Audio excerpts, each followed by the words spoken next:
welcome to episode, I believe 5. Yeah, episode 5. I've done 5 already. This is going to be 6 for me. This is the 6th video I've done.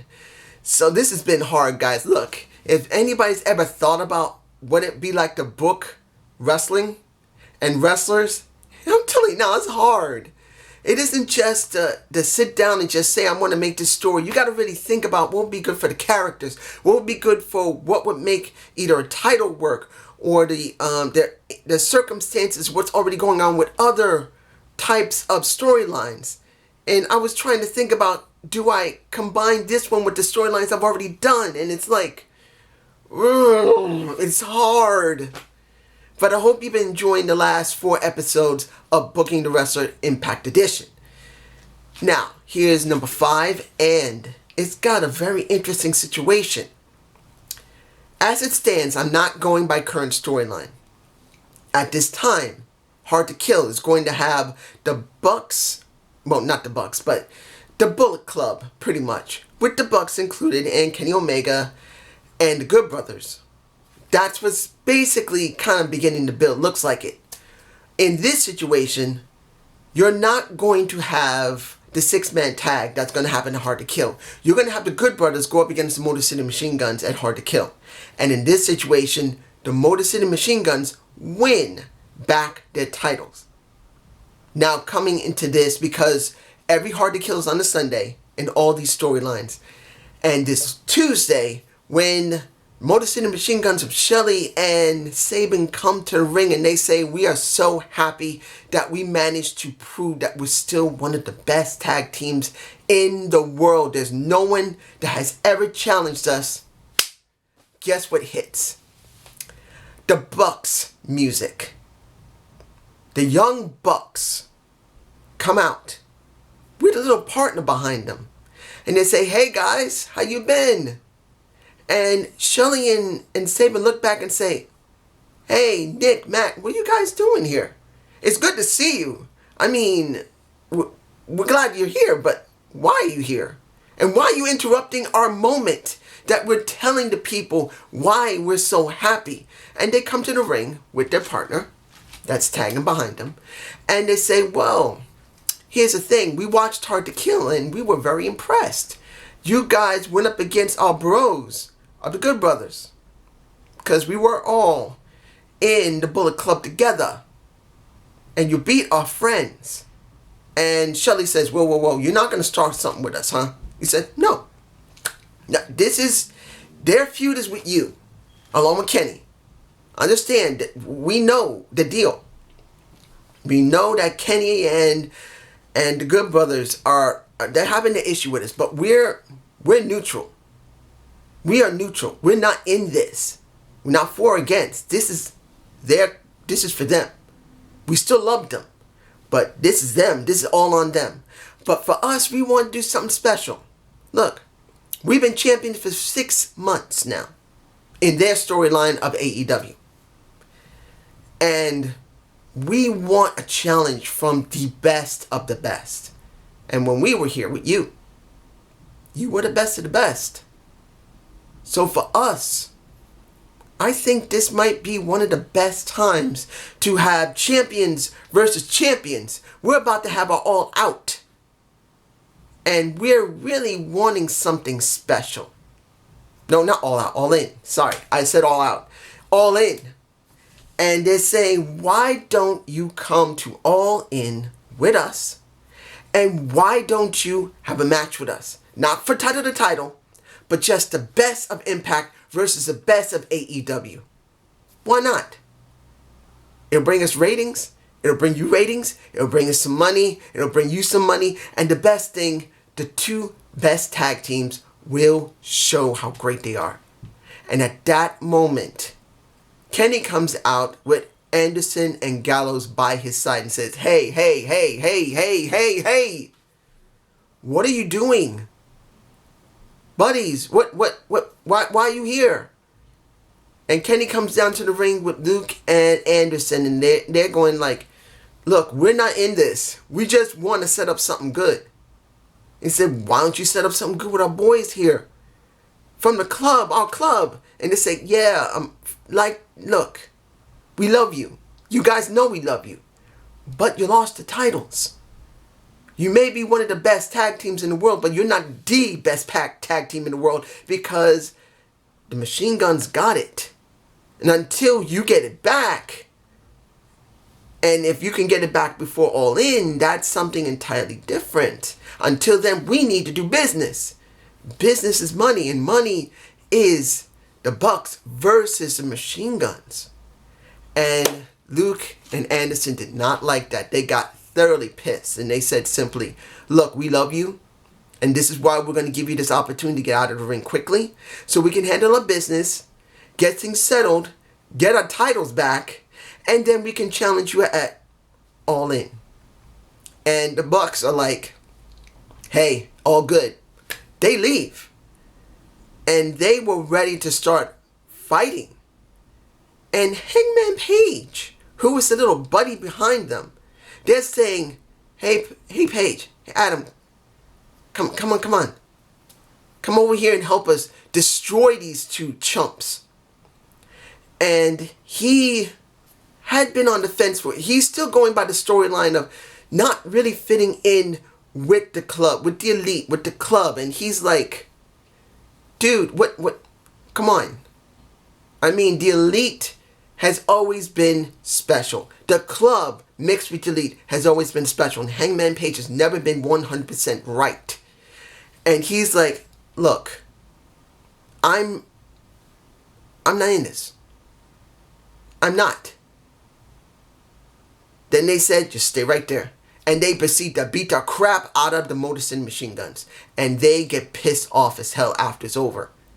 Not only did they get their asses whooped by Carl Anderson, Luke Gallows, and Kenny Omega, there was a guy that was just standing there who isn't for them, and they knew it, but wouldn't help them. So the next week on Impact Wrestling, Shelly says, Hangman Page, look, I've known you for a while. In this story, I've known you for a while. You're not like this. Why are you letting them use you? Why are you letting them abuse you? You know that the Elite is using you. And now that they become more of a club than anything else, you are being used. You're a patsy, my friend. I've seen what's been going on Dynamite, where you've been jobbing out because they want you to job out. Kenny's having you job. As the world champion, he's making your ass job. What? You're better than this. And the next day, on Dynamite, Hangman Page gets really pissed off. Not because it was Shelly that said that. It was that same day, he got his butt kicked. And he was supposed to job as... I know you're probably thinking, why is he doing this for Kenny? Well, because Kenny is promising him a world title shot. And he said, you got to do this for me, and I'll give you your shot. Just do this a little bit more until we get to the pay-per-view, because they wanted to do this by All Out. That pay-per-view for them. And they're like, just do this for me. Keep jobbing. Make it look good. I get the ratings. You get your shot, which you will have. I will make sure of it. And Shelly's bringing that up, and that's what's pissing off Hangman Page. And it's Kenny Omega said, you see how he's trying to manipulate you? We have an agreement. I have not broken my end, and neither have you. You're getting your shot. Tony Khan has already agreed to it, and you know it. So you know what? You need to go and handle your business at Impact. Go over there and beat the crap out of Shelly. And they go. Both Kenny and Page goes to Impact. And that next week, there's a match between Shelly and Page. But here's where things get quite interesting. Because you got Hangman Page going against Shelly, and Hangman Page doesn't want to have the match. He doesn't. It's Kenny who wants the match, because he wants him to shut him up so he doesn't mess up his job, doesn't mess up what he's doing. Jobbing for him, making sure his numbers look good for the ranking. Yes, I know that people do watch Dynamite, but in this situation, it's a little secretive. Tony in this situation is not doing anything because it's a little secret. Because it's mostly been spoken on Impact Wrestling, not 100% spoken about on Dynamite. There's been an agreement, but the agreement was never stated on Dynamite. On Impact between Gallows and Anderson, Kenny said it in his bus that I have the agreement that Hangman Page is jobbing for me. So one, I keep my rank high, his rank stays low, but I'll still make sure he gets his title shot. So that's the reason why Tony is not doing anything. He just knows about some type of arrangement, but he doesn't know what it is. Now, you got Kenny at ringside. You got Gallows at ringside. And then you got the Anderson, the Machine Gun himself at ringside. And they're watching the match. And Hangman is not really into it. He just does not have the heart for it because he doesn't want it. He pretty much is annoyed that he's forced to do this. He doesn't want to go up against Shelley. Not because he likes him or loves him, but he just doesn't want to do it. This is not what he wants. He doesn't even want a job the way he's been doing. So the kicker of this is that because he was at a lapse of judgment, he got beat by Shelley. And he accepts it.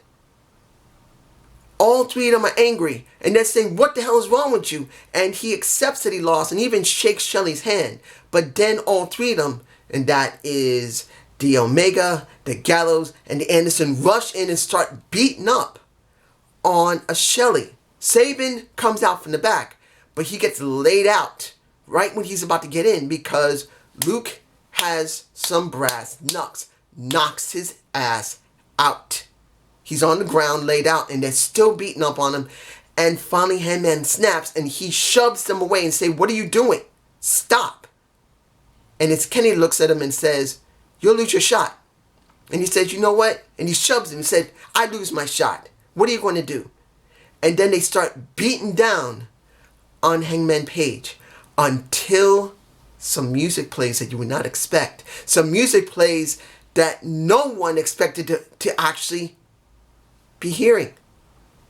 And that is the Cowboy James Storm comes out because he signed for Impact in the storyline. And he walks out with a mic in his hand. And he said, hey, what the hell do you think you're doing? What do you think you're doing? Do you see that in that ring? That is one of my own. You better back away from that boy or you're going to see what the Cowboy James Storm does to you. And they're actually quite surprised because at that time he has a candlestick in his hand. And they decide to back off and walk out. He walks to the ring with the candlestick in his hand and some beer in his hand. And he helps up not Shelley, not Sabin, but Hangman Page. And he says, here, gives him the beer. He drinks it. And since this was the end of the show, we get their closing.